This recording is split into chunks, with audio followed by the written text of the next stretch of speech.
How was it Googling for an hour? Welcome to Behind the Sins, presented by CinemaSins. Welcome to Behind the Sins, your weekly look at all things cinema sins, TV sins, and commercial sins. I'm your host, Aaron, but not that Aaron, of course. And this week, I'm joined by CinemaSins staff member Daniel. Hi, everyone. Daniel, this is a kind of an interesting situation because you're one of the newer members of the team, and Yes. You aren't a regular on the podcasts, and you're not very active on social media. So, like, I feel like I kind of know the rest of the team, but I don't really know you that well. What are some things that you want me to know about you? Well, there's the reason I'm not on social media is I don't want anyone to know anything about me. That's totally fair. No, I guess that's a good question. I working with CinemaSins. I started writing with them full time in just the past February. I had been contributing scripts for almost a year prior to that, so quite a few things up. And the opportunity just came that they, I guess, liked what I was putting out, so they asked me to come in full time, and been just a wild ride since then. Prior to doing this, I was a data management. I was doing data management for a pharmaceutical company, so Fun. is hard right turn in terms of work, but Yeah. it's going from like a very dry environment where you're better off not being creative because Sure. so Yeah.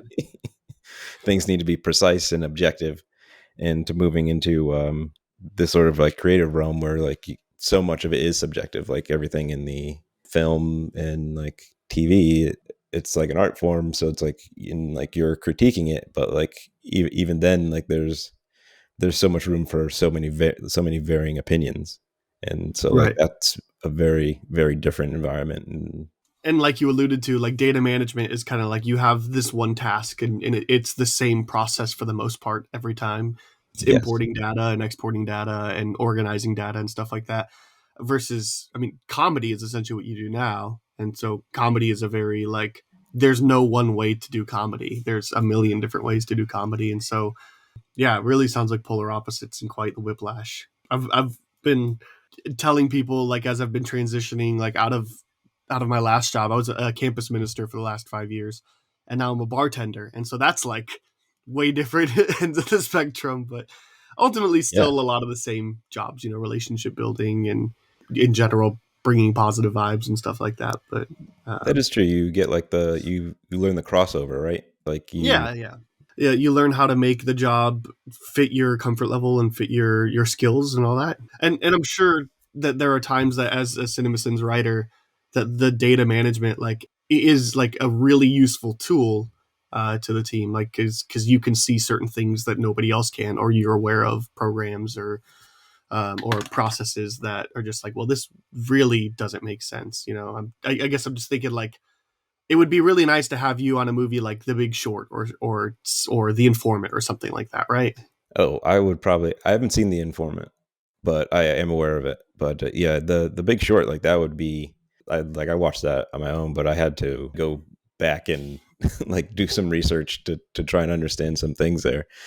Yeah, so like even that might be a bit over my head, and like in terms of like macroeconomics, but there is definitely like a sort of analytical aspect to like what we do, where like you're kind of combing through something and deciding whether it makes sense, and that can be similar to like data management, and like you need to make sure everything lines up, and it's like, and that's sort of like similar to like a plot, where like when the plot doesn't line up, then you're like, why doesn't it? And you trail it backwards, and we write a sin about it. But in the same thing, we like, why don't these numbers add up?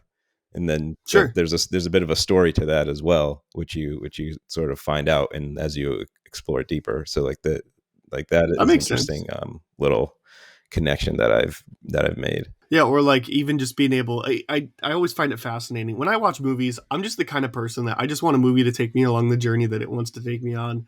I'm not really trying to like overanalyze anything, like especially with murder mysteries. I'm usually not like I'm guessing, but I'm not like seriously guessing. I'm just like, all right, whoever's the killer is fine with me. Whatever the movie decides, and especially recently, like it's never just like, oh, here's this person and they killed it because they're jealous. It's always like, oh, there's this team of people and they're doing it because of some super meta reason or whatever. It's always like something way deeper than anybody you probably should have guessed in the first place. But I always just try to let movies take me along for the ride. And so like there's a lot of times where I'm like, yeah, no, in hindsight, this movie doesn't make sense. And especially, seeing people like try to follow the narrative. But then there's other situations like I just literally just finished watching Halloween, The Curse of Michael Myers, and that movie just makes no sense at all. So don't need a degree to figure that one out. Fair enough. I have not seen that one just because I'm not a horror movie person. Me neither, but like it's a classic, so I'm trying to get through some of the like staples, Nice. I love terrible nightmares. That's the. I am definitely that way. I mean, not so much with like these slasher films, but like when I watched The Haunting of Hill House a couple years ago, that gave me nightmares for like weeks. That was insane. But look, you ready to talk about some of the content for this week? Yeah, sure. All right, well, let's dive into the SinSide Scoop. What's he building in there? Pay no attention to that man behind the curtain. This is a true story. We'll kick it off with Monday's TV Sins video, Rick and Morty 3x9, the ABCs of Beth. This is you and Danae. Yes. What's it like writing with Danae? Because it just feels like, in the best possible way, like working with a toddler. I wouldn't describe it that way at all.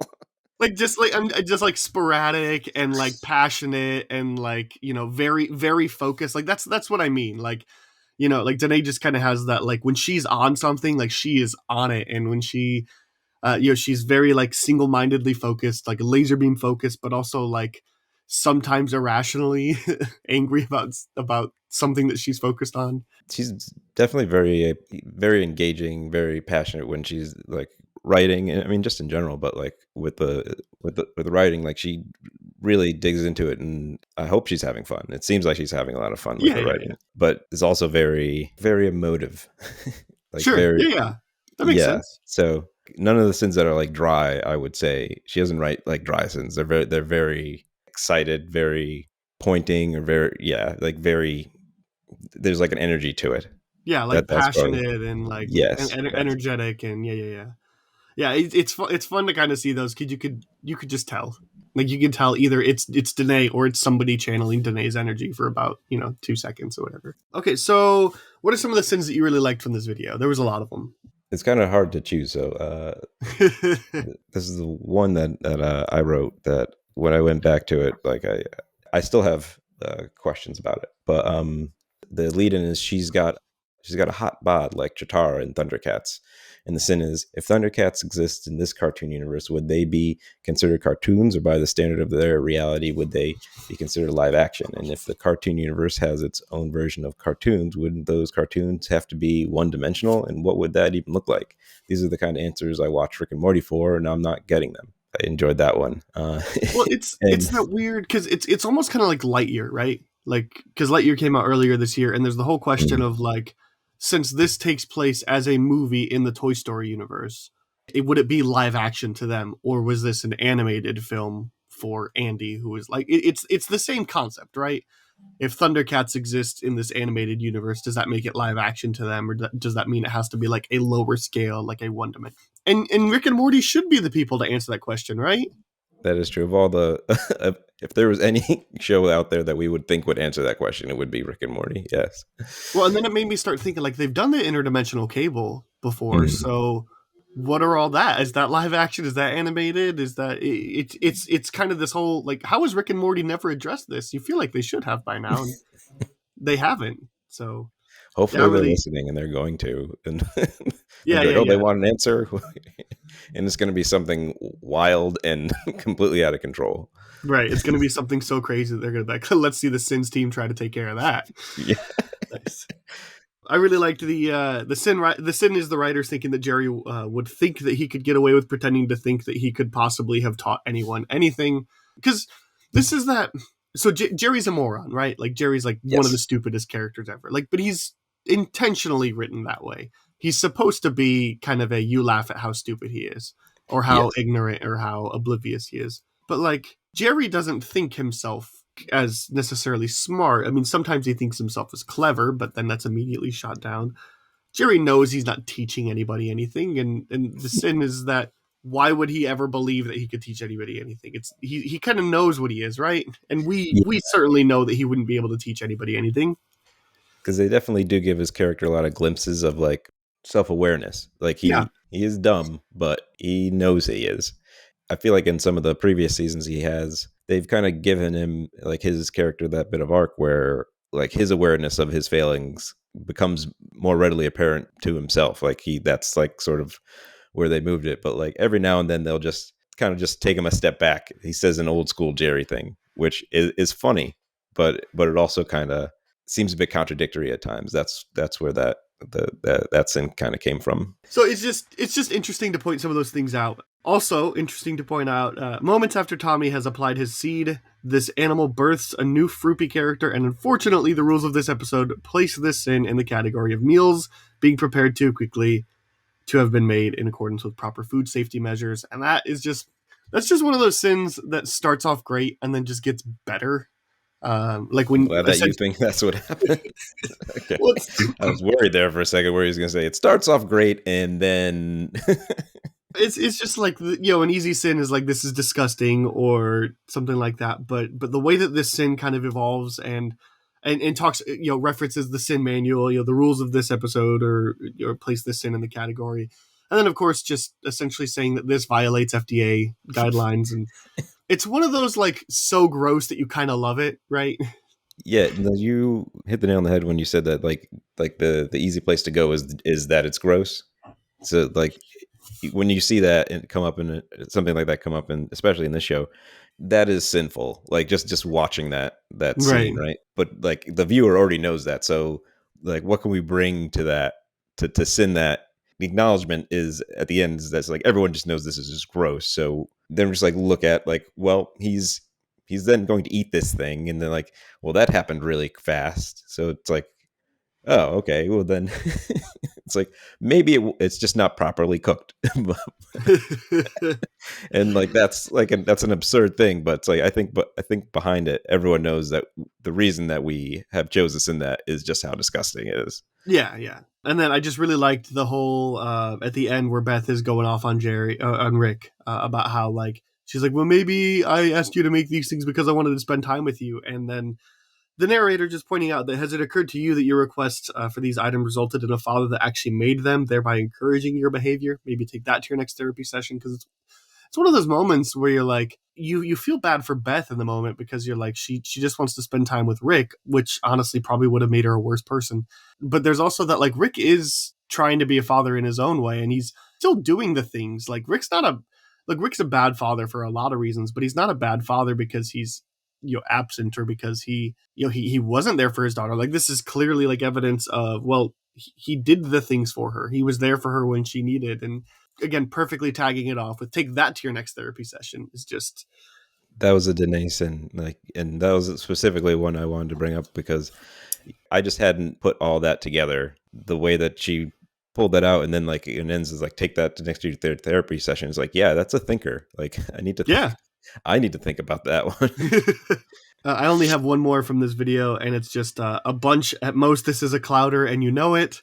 And then that leads me into my only behind the scenes thing this week, and that was just I had to Google what a clouder is. So keeping tabs for Aaron, I guess.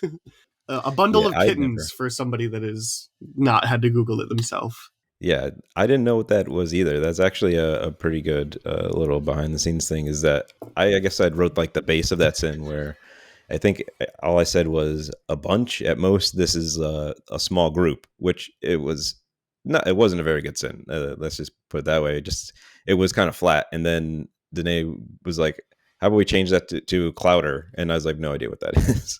It's just like a bunch of cats. And I was like, that immediately made it like 300% more funny. Yeah. It changes the context of it, but like hearing the narrator like say that, and then like I think that a lot of people are just like, what is that? And they Google it, and you Google it, and then you laugh again, I think. I mean, it still elicited a laugh from me, not knowing what a clouder was, but it also was like, okay, now I need to Google that because this is probably funnier than I think it is. And I was right. Yes. Good job, team. Absolutely. That's all I have from the video. Do you have any other thing else you want to touch on? No, not really for that one. you haven't been on the show yet, so I haven't really gotten a chance to ask you. What are your thoughts on Rick and Morty overall? I think I've enjoyed it from the beginning. I think that it's a very funny show. It's absurdist humor, which I love. It's science fiction, which I also love. And they do a good job of making you think sometimes, like both intellectually and emotionally. Mm. I think that they are so good at it sometimes that we built like a sort of an expectation from the show. Yeah. And like I feel like it's sort of its reputation and then what we bring to it as fans, like kind of like take it into like a weird place where like there's like sort of like people will say it's not that smart, or like it thinks it's like too smart. But I think that kind of like misses like what they're doing, because it is a 20-minute cartoon, right? Like cartoon animation, and it's really good. It's really good comedy. Well, let's move on to the Tuesday video. Spy. This is written by Jonathan and Ian. And what do you think of this movie, Spy? Have you seen it? Yes, I think I'd watched it on my own, one like lazy Saturday or something, and was just like on TV. It's okay. It's a movie. I didn't really remember a whole lot from it, like comedy wise. It's pretty standard in terms of like you sort of know where it's going when it starts. Sure. And I think like one of the Sins points out that is like she confesses that she's like kind of bored of her desk job or something. Is like and would want to be out in the field. And it's like, all right, well that's exactly what's about to happen. In that sense, it's not great, but it's a movie. It's got some funny bits with. I mean, I do enjoy Melissa McCarthy, and I think that Jason Statham had a number of funny moments in the movie, and Jude Law's just doing something there too. It is what it is. I think it's a movie. Yeah, that's a really good way to put it, because like, so Paul Feig wrote and directed this, and this is like he kind of got a big name for himself, and like all of a sudden people wanted to start throwing money at him to make a bunch of stuff, and he became like a really big player in Hollywood comedy after Bridesmaids, which I never really liked all that much. I know you guys seen it recently, and there's been recent talk about it, but I never really liked it all that much. And then he followed that up with The Heat, and The Heat is one of the best like buddy cop comedies to happen recently, because that one's really great. And then I think he followed that up with the Ghostbusters movie, which I'm a defender of, but like not like an avid one. Like I think the movie's not terrible, but it's not good. It's bad, but it's not horrendous. It doesn't ruin the reputation of Ghostbusters.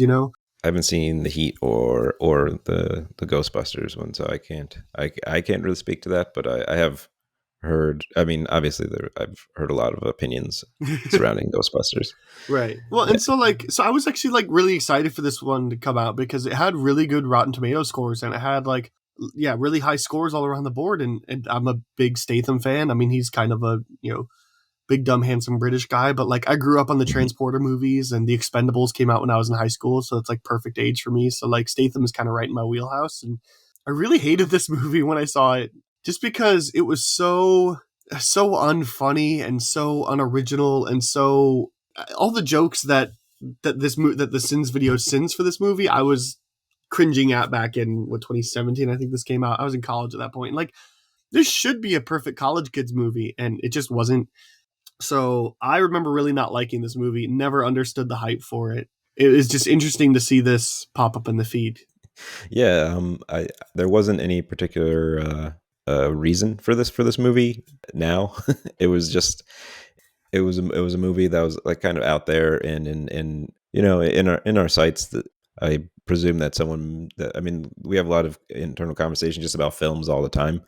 Sure. So someone may have just brought it up that they had watched it or that were reminded of it by something else. So it's just like there's a number of movies that like a Sins video pop up, and you don't really have a meaningful explanation for why we've done it other than that it's a movie, and this is what we do, sort of thing. Yeah, well, and that's exactly what I was going to ask next, is why this come out. And maybe it's also possible. I think the Bridesmaid video got a lot of traction and a lot of discussion, so that's certainly a reason to like go down the rabbit hole again. And as the Sins video points out, this movie does have an announced sequel. I don't know why. Also, as I was looking that up, 2015. This movie was, and then Ghostbusters was Okay. after this. I thought this was 17. So either way, still, I was in college in 2015, so it still should have been perfect for me. So, let's get into the video itself. What are some of the stuff that you liked from it?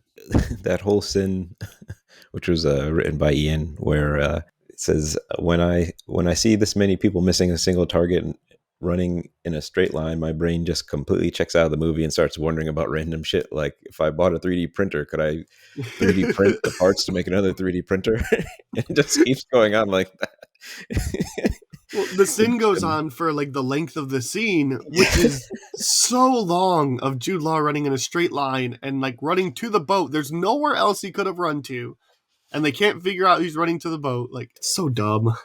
Yeah, but yeah, I love when sins do that, where they just it just becomes like a stream of consciousness rambling, and Right, you get into the narrator's, subconscious. You get into what is the narrator thinking about. It's great. yeah, which I think is really fitting because, I mean, from the perspective of this narrator, having watched all these movies, like you can imagine that like his attention span for some things should just be like, why am I watching this right now?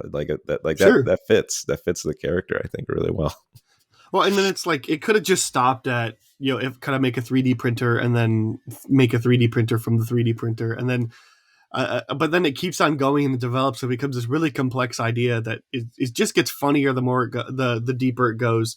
And so it was something along the lines of like, but then how would that, like, wouldn't everybody be rich then? And then the economy, like total global economy collapse or whatever. It's just, Yes, becomes really funny. Yeah. And brings in Kuokas, which is, I believe, is like a small like animal. I'm not even sure why that specific animal was chosen, but yeah, it's like, what would Quokkas have the evolutionary wiggle room that they've needed to become the dominant species? And all because of Paul Feig's Spy. So yeah, and I'm thinking about this all because of Paul Feig's Spy. Amazing. Yeah, it's a brilliant sin. My favorite ones in this video were just the ones where there would be a really bad joke made, and then it would be like, this movie is like really liked by fans. This movie is getting a sequel. This movie has a 7 out of 10 on IMDb. And it's just like, it's a clever way of saying, why do people like this crap? But yeah, I mean, that speaks back to earlier we were talking about, like, just like, so subjectivity, where it's like, maybe this movie was just what people needed for like whatever reason, and Maybe we don't understand it. That's why we sin it. But like, it's there, it's out in the public consciousness, and it's got a, what was it, like a 7 on like the IMDb score. So I think it's a joke we always say, how does it work? Add it to the supercuts. Nice. Speaking of sins that just are great because of how complex they are, and like it starts off as something that's really good and then it just becomes something better. The first sin I wrote down for this video was this salad tossing works, which is a hilarious sin by itself, but then it's followed up by, which is something I never thought I'd have to say twice this week. Which is, again, it's one of those, like, this salad tossing works, excellent, great sin, but then you have to like, oh, he had to say this in a different context. Yeah. A+, good job. That's my funny bone. That hit it directly on. And of course, anytime that Tom Cruise is brought in to do some ridiculous stunt, they're just like, he just showed up. Tom Cruise showed up this day to film for the helicopter stunt, and it was weird because no one even called him or asked him to come. He just showed up. It's so great that like he himself has become a meme. Like, is he the new Chuck Norris? Quite possibly. Yeah, I hadn't thought of it that way, but it's because the line between like his characters on screen and like him personally have kind of like blurred. Like, no one knows where like Ethan ends and Tom Cruise begins, or like Ethan, Tom Cruise, Maverick. They might just all be the same person at this point. And like, I kind of hope so. Like, I want to see a mashup of like Top Gun and Mission Impossible and Minority Report, like, where it's just like all the same character, and he's like a time traveler or something. Like, there would have to be some device to like weave it together, but I think that just throw it all in the MCU and then do the multiverse stuff. That'll be fun. Yes. Make that just make it like its own thing, Yeah. just to appease me. But it's just because like Chuck Norris, he's that, like, you grow up and he's like, oh, that Chuck Norris is the jokes about him being indestructible or like so manly of a man, but it feels like Yeah, it feels like Tom Cruise is that way now, but instead of indestructible or manly man, it's more so like the most insane thing you can think of Tom Cruise is doing. It's Absolutely. awesome. Yes, that is correct. And also, I really, really loved Chekhov's gun should now be renamed to Melissa's Cupcake. Yeah. And then, of course, that one has a follow-up to it, too. But that's just, like, a brilliant... I hope that, like, comes back, and next time they have to refer to Chekhov's gun, the narrator says Melissa's Cupcake. Melissa's Cupcake. You know, kind of like how TV Sins was doing the like, Mighty Ducks hot cocoa thing for a while. Like, I hope that becomes a recurring gag for a bit. That would make me happy. I can neither confirm nor deny we won't do that at this point. But you put it out in the universe, and, you know, sometimes that's all it takes. That's true. Yeah, and all of the support for the fans will be coming to Twitter to rally with me to say, yes, we demand that Encyclopedia Britannica adds an addendum saying Melissa's Cupcake is also synonymous with Chekhov's gun. Chekhov's. Amazing. Yeah. Did you have any other sins? Any other things you wanted to highlight from this video? One of the sins that I really enjoyed was it was about like Jason Statham's character says, which raises the question: after quitting the CIA, how did he get on the list to like get into the party? How did he get on the list? Let me guess. He disguised himself as Sir Michael Caine, grew an extra dick on his leg, and cockneyed his way into the party.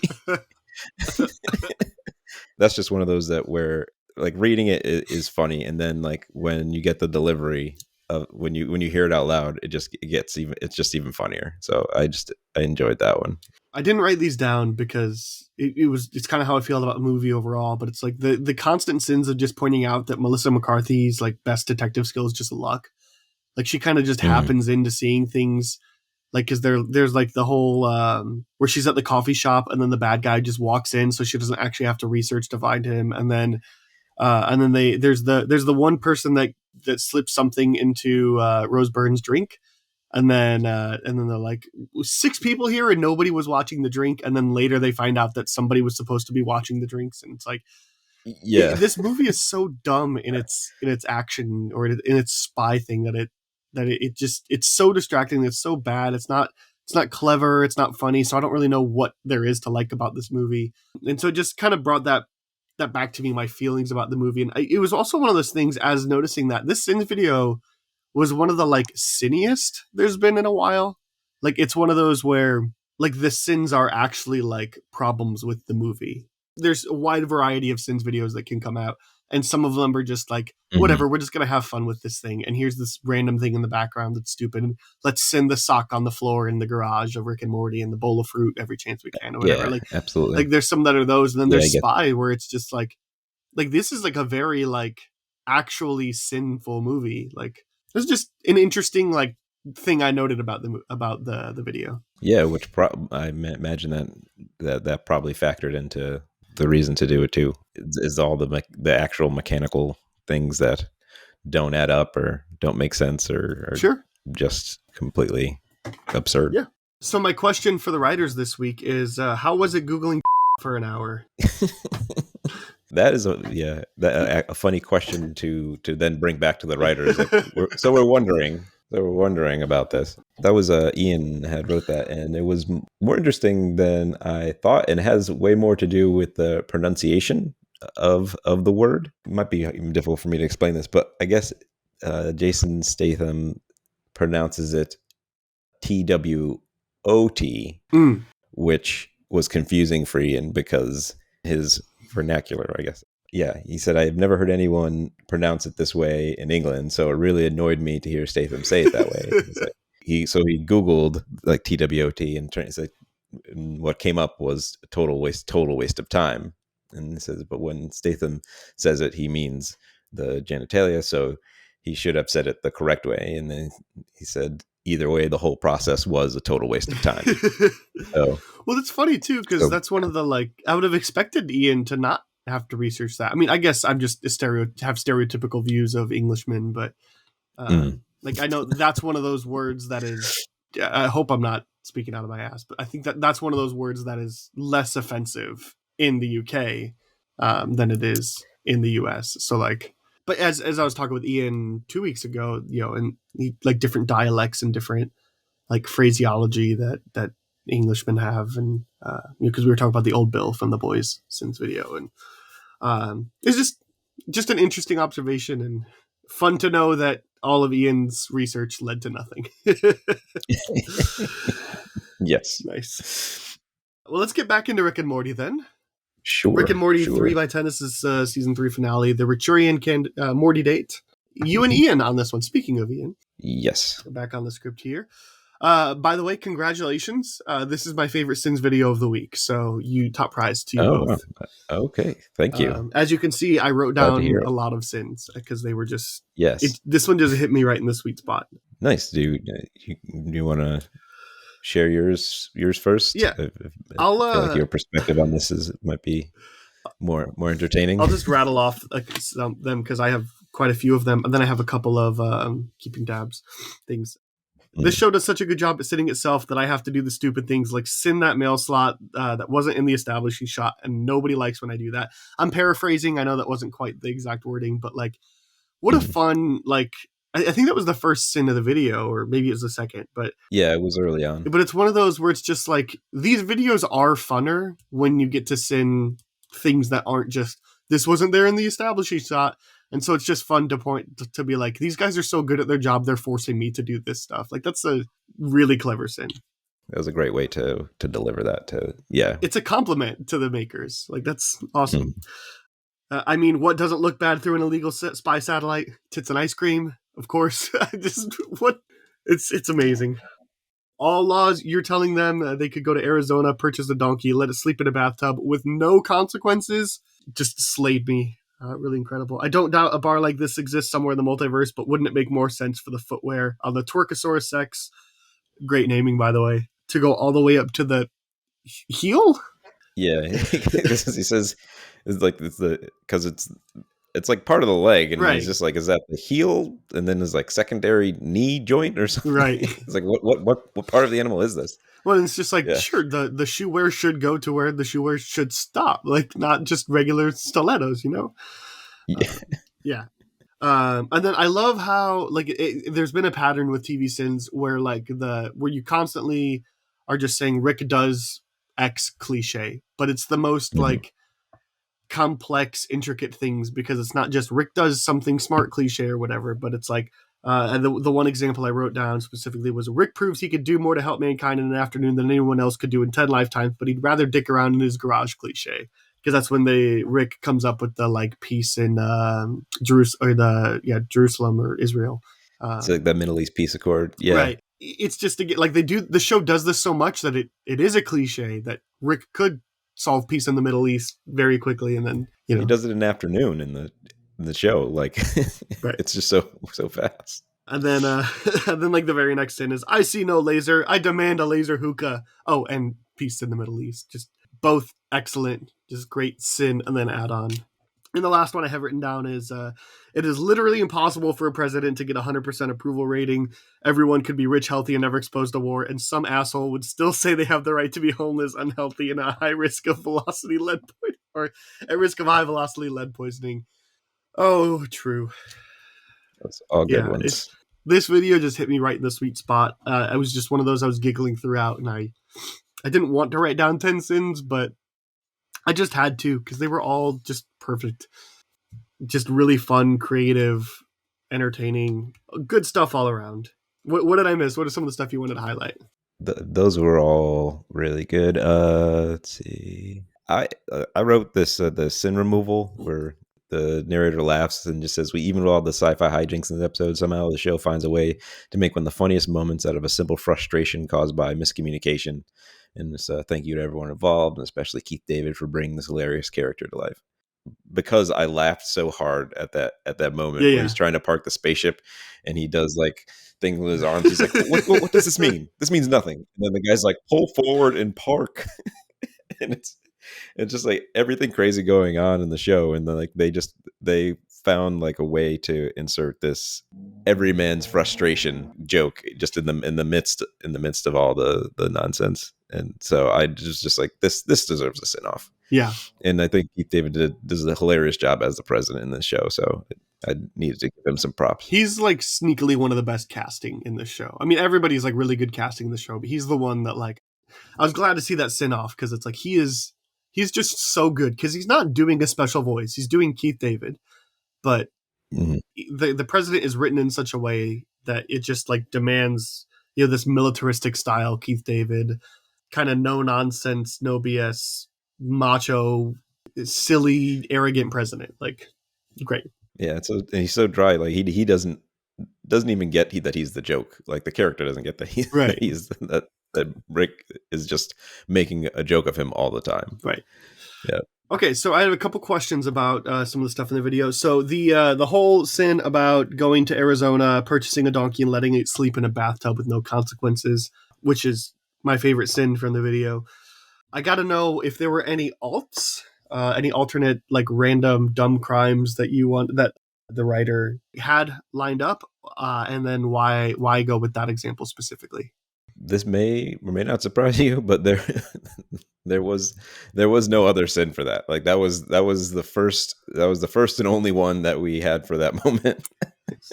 And Ian wrote that, and he just said that he gives him immunity, and then he just like, I know there's an absurd law out there that would be included in this, and just to highlight that would be hilarious. And he looked it up. He's like, this is absolutely a law that exists in Arizona.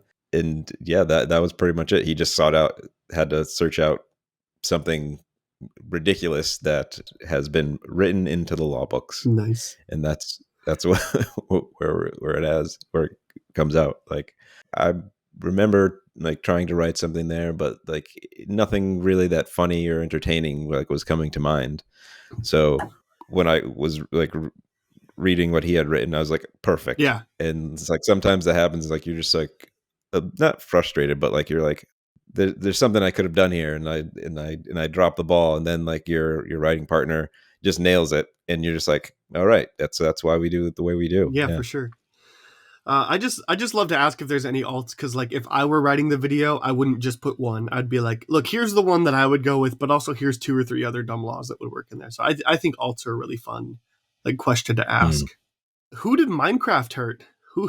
That was absolutely Ian. Yeah. I mean, it was a very specific injury too. Like he lays out the whole thing. Yeah, it goes on and on and on. He's just like, why is it not this? And then this happens. This. I was just like, this is written by somebody that's invested like 1,000 hours into Minecraft, and then had some really stupid thing happen, and then they never picked up the game again. Yeah, you're like, this actually, like, because it's like it's like too specific. You're like sometimes we could maybe get away with like creating something that sounds plausible, but when you get that specific, you're like, oh no, this happened. Right? Yeah, it's one of those you can tell it just comes out of a real piece of feast. There you go, Minecraft hurt Ian. And one thing I noticed that I thought was just really interesting. So earlier, when the sin is what doesn't look good through a super spy satellite, and the sin is tits and ice cream, you have to censor tits. But later in the video, the narrator is allowed to say asshole, and I think that's such a weird, what a weird choice you have to make, because I think that society would deem one of those is a more safe word. It's a hard line to walk, because who is really to say? But like, you feel like the word asshole is reserved for PG-13 and above movies, and I feel like it's just interesting because they're both anatomical terms, but they're both crude. They can be used in crude ways, anatomical terms. They're not necessarily crude by nature. So it's interesting to me. It's interesting that you have to censor that. At least you chose to. Maybe it was just for cover all of our tracks. I don't know. So I guess that's why I'm asking. Like, what's the thought there? Is there? I think it's just out of precedent. We go pretty cautious, and we try to censor most of the overt curse words. The way Jonathan described it to me when I first started was that we try to censor whenever it's a front-facing genitalia. In this episode, I'm pretty sure like the reference to asshole that we use is like calling someone an asshole. Yes, not referring to someone's asshole. Sure. I don't think we would censor either one of those, to be honest, but I think that's just because that has never really been an issue, and it's sort of like where the world seems to be okay with that. Like if we started having issues, we would then have to start censoring it. But I think it was more like we don't necessarily refer to the particular female body part with enough regularity to know how it's going to fall. So it's out of caution, and Yeah. I think there's a little bit of humor when like we censor things. It's like something about like hearing that like beep. It's sort of like, okay, so this was like we felt this was a little bit wrong, sort of thing, and I think that it does add a little bit of a funny aspect to it. So we don't really shy away from censoring things. We try not to censor too much, but we also Right. try to play nice with the algorithm as not to get dinged on our end. And that makes total sense. I thought that was a weird observation, but I like that description of front-facing genitalia should be censored. Yeah, the other question I had, I guess this was more so just a question in terms of structure from the mind of a comedy writer. I really love the hey, phrasing outtake that Archer does. I'm curious why use that as an outtake as opposed to a sin, because I know TV Sins has done phrasing as a sin before. What makes it a better outtake than a sin? Probably nothing, if I'm being being honest. Was this you or Ian that picked this? Ian put that one up. Yeah. I think, well, one thing, there's a number of considerations, and one thing was that we had written enough sins for the show. Like we had enough coverage. So it fits nicely in the outtakes, like as in that format, like with like the response. So I don't recall previous videos that it's been used as a sin, but it might just be an inconsistency on our part. I feel like it might have been one of those things that started off as a sin and then was phased out, because I don't feel like I've seen it as a sin in a while. Yeah, and because I mean that's just very much like an Archer joke, you know. Yes, it's like it's sort of their joke, so it's like you don't want to using someone else's joke like repeatedly. I think that like that's a good point. True, because it and especially with the way that H. John Benjamin voices Archer in that particular, like if Archer's already doing it in the funniest possible way, why try to replicate that? That's a good point. Yeah, and it sort of comes down to like the feeling of the moment and like whether it belongs. It probably would have disrupted the flow. I'm just curious if there was like again for things that I feel like I've seen as sins before as well as outtakes. No, it's a good question. Because I feel like that the same thing was happening too with whenever anybody would fall into a body of water and then Skyfall would start playing, and then eventually it was Jeremy singing Skyfall. Like I feel like the same thing would happen. Like it started off with the outtakes and then it moved to the videos. I think that stuff is really interesting because I mean context should absolutely matter. And I was just like, is there a particular reason? I think you're right. I think it would have interrupted the flow a little bit too much. So it works as a great outtake. That's all I have for the video. Do you have any other things? Couple behind the sins sort of things was that for the Twerkosaurus, me and Ian both wrote Twerkosaurus sins unbeknownst to each other. That's amazing. You both called it a Twerkosaurus. Yes, yeah. Mine was just Twerkosaurus rex in their natural habitat, which was okay. And we ultimately went with Ian's, which was a lot more. They're a lot more colorful. And yeah, it's like I don't doubt a bar like this exists somewhere in the multiverse. But wouldn't it make more sense for the footwear of the Twerkosaurus sex to go all the way up to the heel, inverted second knee, whatever it is? The current setup doesn't look twerkable. Like yeah. So it's like we both just laughed. I was just like we both went with the Twerkosaurus. It's amazing. Also, there is towards the end of the video, the sin where it's like lips may not sweat, but the face around those lips does sweat. A fact that turned out to be a deal breaker for we bleep the name like BM freshman year. This is completely a coincidence, but I wrote that and I picked those initials at random. But it turns out that Dicer did at one point have a girlfriend with those exact initials. When he read it, he was like, "What?" I was like, "How did you know?" I did not dig that deep in your past to find that out. But yeah, we were going. Me and Ian both were like, "Oh, well, we'll change that." But he thinks that the person reference will get a kick out of it, and we hope that's the case. We hope that it generates a laugh for someone. That would be amazing. That story would have been so good if it ended with again kind of a Rick and Morty like plot, where Dicer reads it and he's like, "What?" And you're like, "That's right. I was sent by this person and I've infiltrated CinemaSins just to put this in here and remind you of..." this very, very overcomplicated scheme to write one sin in a video. To get Aaron to be reminded of 1X. That's amazing. Well, that'll bring us to Thursday's CinemaSins video, Star Trek V. Also Ian and Jonathan. Ian and Jonathan on both of the CinemaSins videos this week. Yes. Are you a Trekkie?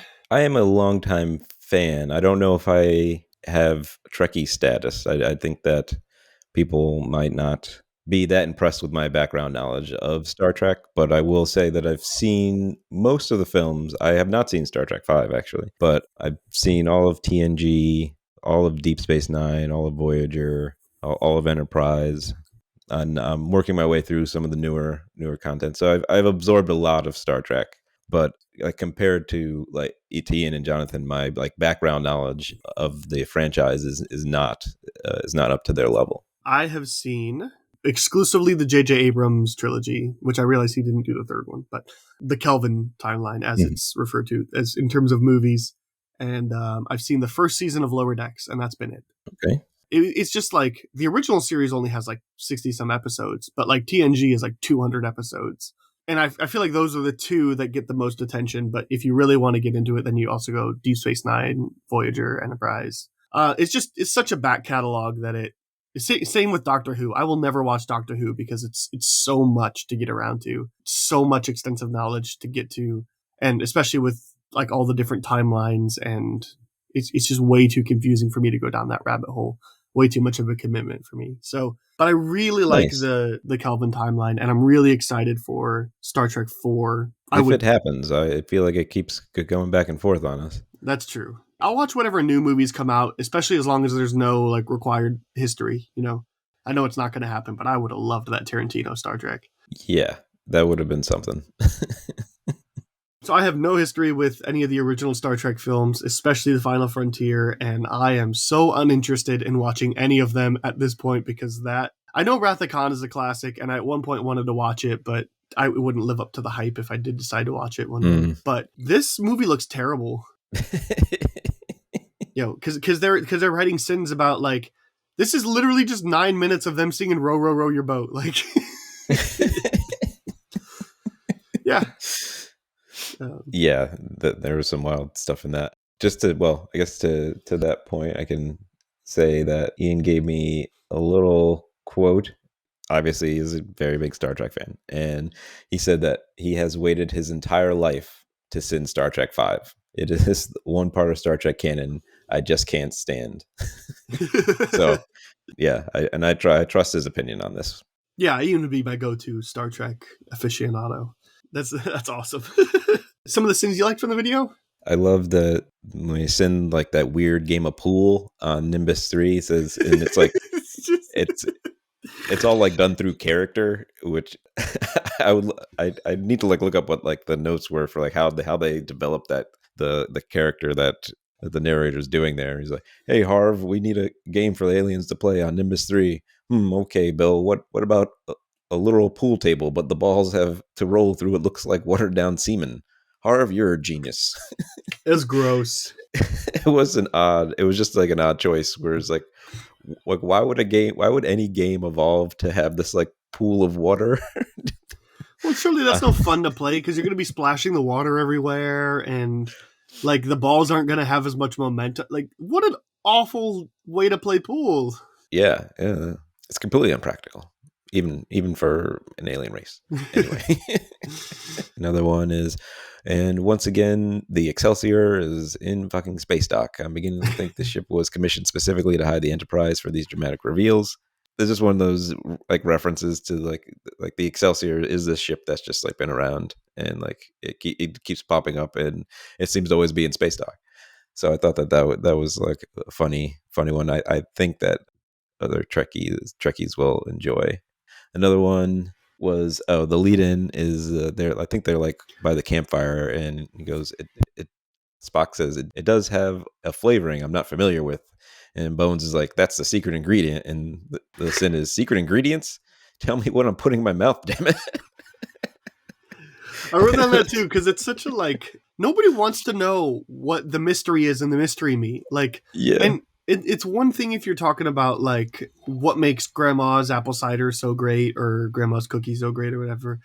But like it's one thing when it's like this shared family recipe or whatever. But like no, tell me what I'm putting in my mouth. What if I have an allergy or like Like you could just say like there's like is a secret blend of spices or you know anything other than it's a secret ingredient. That's right. not what you want to hear while you're eating a food. Is that there's something in this that I don't know and that it's really special. Well, especially that too at a campfire, because like, what is it? Some cricket you found on the ground over there? Like, what possible Yeah, ingredient could there be? Like, that's the worst yeah. context to have a secret ingredient. And then there's like another like long one that was a character. I guess I could just read the whole thing, but it's a super long one where it's like, so Frank, how exactly are we going to show the Great Barrier when they get to it? Well, George, remember that acid trip we took while watching the 1978 version of Invasion of the Body Snatchers?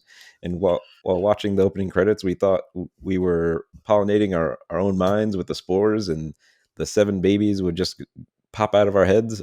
Of course, I'll never forget that. Well, I'm going to visualize that, but I'm painting it blue. Why blue, Frank? Fuck if I know, George. I'm on acid currently. That'll be good. I love when they do those characters. It's one of those opportunities where we get to do like just like sort of not like a vignette, but it's like a little bit of our own storytelling. Like we just like you get to make up a bit of a story and like you're like creating some characters and like the narrator is just telling you like a very very quick concise short story. And I always think that those are fun. But it's always fun to just think about like every decision somebody had to think about and somebody had to plan out. So when there is this weird trippy acid sequence that's blue for some reason, like somebody had to think that was the best possible choice for that. So what was the conversation like? Like John Mulaney has this really great bit from his first stand up where he's talking about Back to the Future and he's like, can you just imagine like them going to the studio though? And it's this really great bit. You should go look it up on YouTube. It's hilarious. Yeah, definitely. But just that idea of like if you go back and think like every decision somebody had to make, then you should question a lot of the decisions that weren't made. So yeah, of course slayed me when the city is named Paradise City. So Jeremy's singing "Take Me Down to the Paradise City where the women are cats and they have 3 titties." Yeah. Amazing. That's one of those sins where like Dicer was describing last week where like the sins just fall in your hand like they're a gift from God, and it's like that feels like that. Yeah, definitely. Did Spock just Vulcan neck pinch a horse? Because I think he just Vulcan neck pinched a horse. And you would think that like I mean there's a degree of technique to that. Like I would imagine to do it properly on a person, you probably should have practiced at least once or twice. That's meaning that he's done this to a horse before. Like this wasn't the first time he did it. Yeah, so, I think you're right. I think Spock needs a visit from PETA. People of your planet once believed the world was flat. Question is, at what point will between now and 2279 can we start using this sentence ourselves? Brilliant. Again, just the way that's constructed is so good. Overcomplicating simple things is hilarious to me. Mm-hmm. And then, please, Captain, not in front of the Klingons. And then the sins just, I feel like I owe this line royalties because of the amount of times that I've had to use that. So here's a sin removal. A+. Now you've got an excuse next time you don't want physical contact with somebody. Please, Captain, not in front of the Klingons. Yes. I did want to know, is there a particular reason, like there's not a new Star Trek, I mean, is there a new Star Trek project? I think Lower Decks season 3 is currently airing. Maybe season 2 of one of the new shows is starting. I don't know.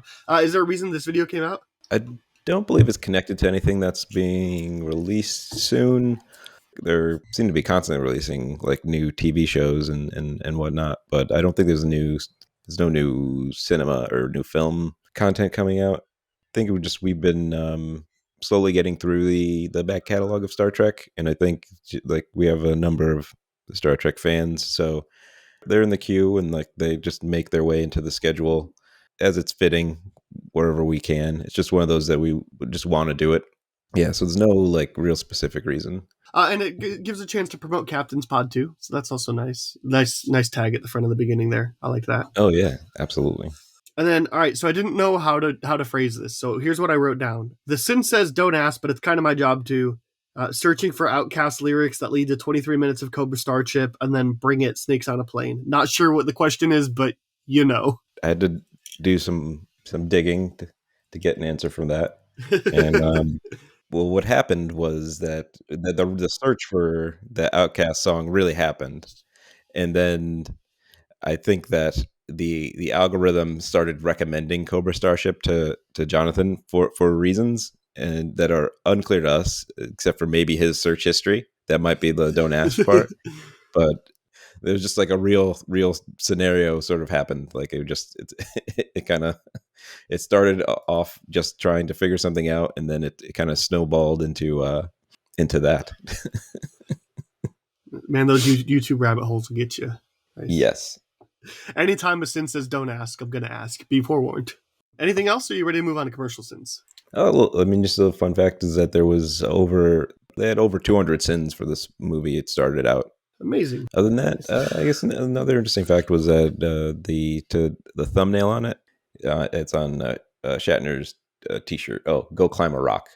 We had to do just a little bit of photoshopping to get that T-shirt to work with the whole, all like the titles and stuff, like with the everything wrong with, and to fit that and the Star Trek V Final Frontier across the bottom. So like we just thought that had that thumbnail had a lot of character to it, and like it seems to kind of encapsulate the silliness of the film itself. So we wanted to use that, but to make it work, there's a little bit of editing had to be done to the photo. The thumbnail works perfectly. It's just, yeah, that's perfect. Mm-hmm. That's why this podcast exists. Amazing.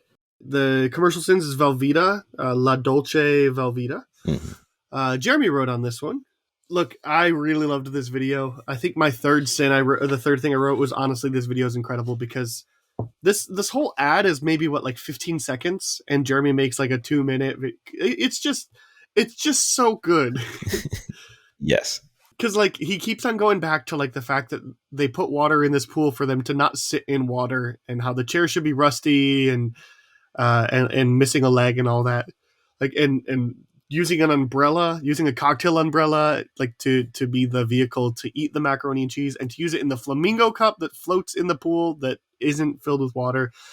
This is like a 15-second thing that Jeremy goes off on, and it's like watching an artist paint. And they're all also like they're like, right. And a seventh also. The way I think about that is like it's sort of like it's starting out as like one sin and just keeps expanding over and over again. So yeah, well, it's one of those two. I think the video starts off perfectly by the narrator like cracking his knuckles, like, all right, let's do this, because it's like he's prepared to just go off on somebody. Yeah. You know, yeah, it's great. And I singled out one particular video sin from the rant, which was, if you're using this much water for your trees, shrubs, and kiddie pools in California, then you are an asshole. Yep. And that's just true. As every fan does, we all fantasize about writing for CinemaSins. If I were to do this, here's what I would do, right? It's part of the fan culture, you know. Videos like this prove that I would not be good at that job, because this is just way above my creativity level, way above what I could bring to the table or anything like that. It's like these are the videos where you're like, all right, sit back, let the professionals do it. I'm the newest guy, so it's like I have that, not realization, but like that the perspective of like still like learning the voices and stuff and the ropes, and it's like, so it's like then now I have to try and live up to that as well. So like that, like now I have to when it's my turn to like, even like on the commercials, I've done a few of them, and it's just like I'm never sure exactly how it's gonna land when it starts off, but you've already got the job. Yeah, you know? yeah. It's all good. But then Jeremy puts out a video like this, and puts out a script like this one, just tearing into Velveeta macaroni and cheese, and it can be intimidating. Yeah, I feel like we could talk about this video more, but it would just be me being like listing off the video, you know? Yeah, people need to just go watch it. It's a few minute video. You just go watch it. You'll love it. I think that does it for the content of the week. So let's move on to our Behind the Sinner segment. So tell me about yourself. We're all sinners. Every one of us. And what happens to sinners? Get to know each other better, you know? See, Daddy, sinners have soul too. The information, it's too much. Walk away, Mark. Just walk away. Daniel, I've been asking each of the writers this question, these first two questions, and I want to get your take on them. If you had to describe CinemaSins to somebody who had never heard of the channel, how would you do it in a sentence or two? It's like hanging out with your friend and like watching films is how I would describe it. You have criticism, and then you just have comedy, and then you have like the crossover where the criticism and the comedy meet each other, and it just creates something really hilarious.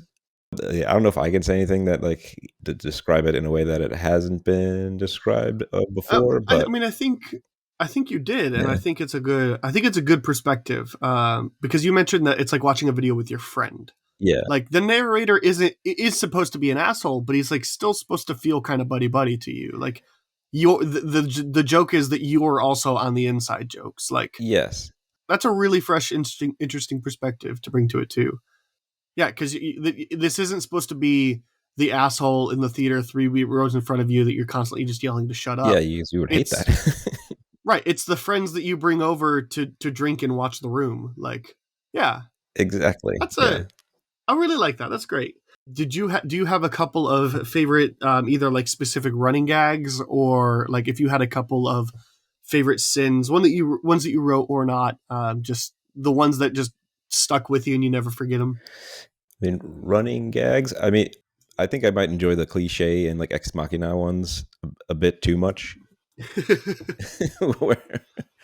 where I'm like, I can't just write that for everything. As much as I want to, I can't make them all that. But like those are really fun. And like you had brought it up earlier, how like they can get like expansive, like in the Rick and Morty one, where like it's just like very long, over descriptive thing, and then you're just like cliche. Like yeah. I think that works really well with the TV shows because like you have repeat episodes. So like you see like characters doing the same thing or like making the same choices. And like when it is like something like hyper specific to that character, you're like, oh yeah, this person does this all the time. So it can to make that funny is really fun.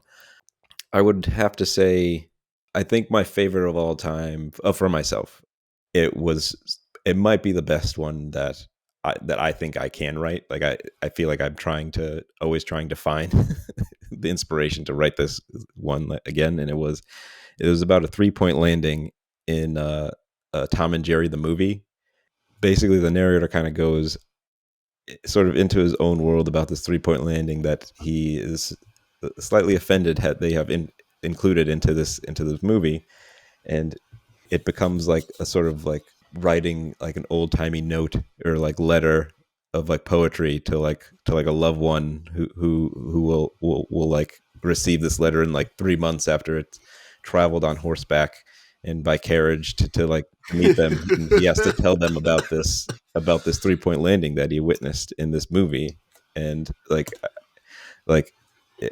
it's like a little bit poetic, and I was just really proud of when I wrote that, and then when they agreed to let me put it in the video. So like that one sticks with me as like a favorite. Very nice. I asked you to come with something else that we could talk about that's out of the realm of pop culture, and you said you have a love for architecture and urban design, which is not something I would have guessed. Just because what a unique, interesting hobby for a comedy writer. You know, what I want to know is what inspired your love for design and architecture. That's actually a good question. Like I've not even really like thought about it. It's just like one of those things you just find yourself like looking up videos for like on YouTube and whatnot. Sure. But I think that it was like sometime in like college around then, like listening to different like podcasts and stuff. I think I didn't like have a whole lot of prior knowledge about. I think around the time I was discovering a lot of like things like the arts and stuff, like being very into film, like that has been like a thing for a long time, but like kind of expanding out from that and like learning about like painting and sculpture and stuff. And then like you find that like the sort of crossover into things like architecture and like the artistry behind that. And I'm very much a novice at this. So it's like I won't be able to go into like the description of all sorts of styles and stuff, but it's like, but once you start to see a style and like you realize like, oh, that was like famous in like the 70s or the 60s. So it's like then you start to see that and you're like, oh, that building was probably built around this time because that's when that particular style of architecture was popular. Like those realizations like kind of fold into like the whole like urban design thing when like you sort of see the world differently, whereas when you're younger, everything is, you kind of just take things for granted as like, this is I don't know, this is the, you're born into the world, and then like you go to school, and like you like, this is like, school is school, but like someone had to build that building, and there was like thought put into that, and like that there was maybe not even like creative or aesthetic thought necessarily, but like financial considerations as to why this particular building type was used. And then like you just sort of start to see the little connections behind like why the world is the way it is in a certain way, like in a physical sense of like why it looks a certain way, like why New York looks like New York and Chicago looks like Chicago, right? Even like how they change, and like you see these old Gothic structures next to like this like big thing that's just it's just a glass cube. You can sort of connect that to like the history of the place, like when was it developed, and when does a certain area start to redevelop. Do you have like a certain building or a certain era that you think is like your preferred type of architecture, structure, anything like that? Like, is there a building that you see where it just like stands out? You're like, that's the most beautifully constructed building I can think of. Probably not a specific structure, but I think I've become very interested in Art Deco. I don't want to claim to understand the style. It's like a very ornate style that is, and like I think it like evokes certain time periods, and I think like you see a lot of Art Deco in like gangster films, like old gangster films. I mean, from a brief Google search, it looks like I'm like The Untouchables immediately comes to mind. Yeah. Empire State Building would fall under this. Looking at like the Google image search, very reminiscent of Baz Luhrmann, specifically Great Gatsby. Yes, I believe the Chrysler Building is also Art Deco. I'm pretty sure. Yes, and if I had to actually say, I probably would say that might be my favorite. If I had to pick a specific building. Yeah, I like that. And I love that you brought up Baz Luhrmann, because I like out of films, I really enjoyed the Great Gatsby. I enjoyed his take on that, and I know that was a bit of a divisive movie in terms of like people had a lot of different thoughts about it, but I enjoyed it a lot. I enjoyed the look of it. Yeah, for obvious reasons. Yeah. I watched it recently, and it's got a great aesthetic to it, but I don't really care about the story. Fair enough. I guess the last question I want to ask about architecture and stuff is, do you think there's like a particular city that really attracts like your aesthetic eye or whatever? Like, I think there will like the best skyline view of a city will always be New York City. It's just undeniably great. Both the past with the two towers and currently with the memorial, I think both are iconic for their own right, especially with the Statue of Liberty kind of like in the precipice of it. I think it's gorgeous. But is there like a particular city that you just like want to spend all your time just walking around looking? I mean, I think just in general, like Japanese architecture, especially that like 1600 stuff is gorgeous, like temples and dens and the openness of everything, as well as again the lots of red, lots of white, lots of again openness. I think is gorgeous. And then I think Boston is my favorite city in the world, and I grew up close to Chicago. I love Chicago for what it is, but from an aesthetic standpoint, it's not the most visually appealing. I think Chicago is a great city, but like I love kind of the history that Boston has and how it really feels like the 1700s is intertwined with modern era. Like it's so much of that city is preserved, so much of that city is like protected from anything. It's gorgeous. I really love Boston. To sort of answer your question, I would say that it sounds like a cliche, but New York is sort of undeniable in that sense. But sure. I've also had a lot more time, like, because of where I am geographically, to explore that city. So I feel like my feelings are shaded in that regard. And so I think I guess what I would sum up the question with is just that I would like to be able to spend more time getting to know different cities.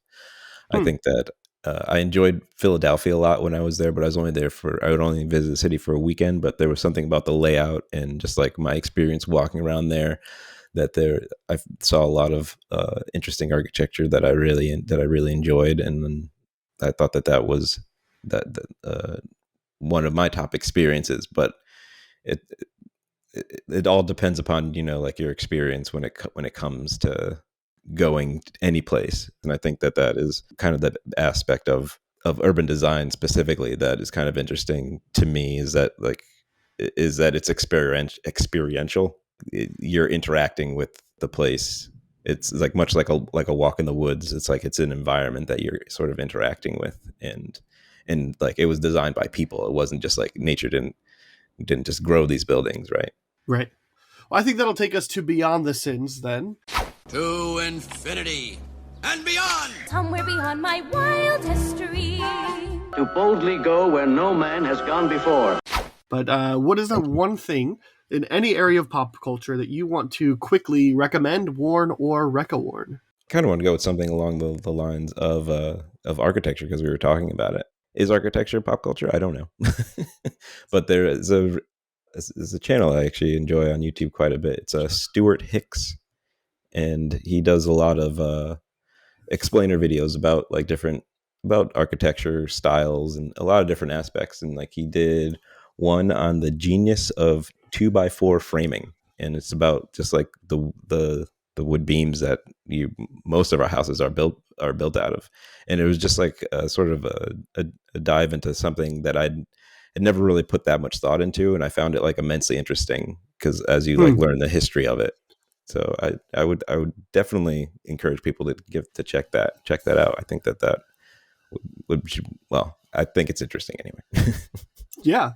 I mean, that preview has gotten me to add that to my watch later list. So, okay. I've watched a lot recently because I've been sick the last couple of days. So I sat on my couch and watched a bunch of stuff.